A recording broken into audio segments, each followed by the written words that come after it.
एक दिन प्यारी मान अपने नाना के बाग में खेल रही थी। अचानक झाड़ियों के पीछे से एक कमजोर सी सिसकी सुनाई दी।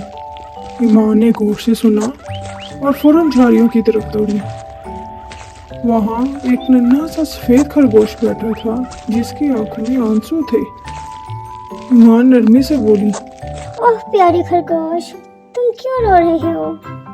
खरगोश बोला, मैं अपने घर वालों से बिछड़ गया हूँ, मुझे रास्ता नहीं मिल रहा। ईमान ने अपने छोटे हाथों से उसके आंसू पोंछे और कहा, फिक्र न करो, मैं तुम्हारी मदद करूंगी।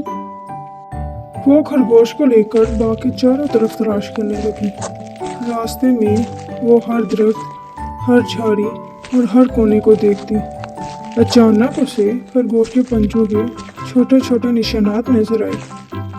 वो निशानात के पीछे चलती गई, यहाँ तक कि जंगल के किनारे एक घरे के पास पहुंची, जहाँ दो और खरगोश बैठे खौफ से कांप रहे थे।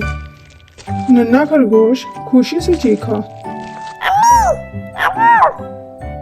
और तीनों एक दूसरे से लिपट गए। खरगोश के वालिदैन ने ईमान का शुक्रिया अदा किया। बेटा, तुमने हमारी दुनिया रोशन कर दी। ईमान मुस्कुराई। बस दिल से नेकी करो, रास्ता खुद बन जाता है। जब वो वापस आई तो नाना ने कहा, आज तुमने सच्चे हीरो जैसा काम किया।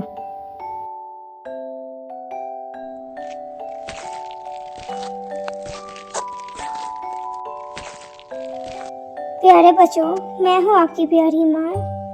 आज की मेरी कहानी का सबक है मदद। दूसरों की मदद करना सबसे खूबसूरत नेकी है।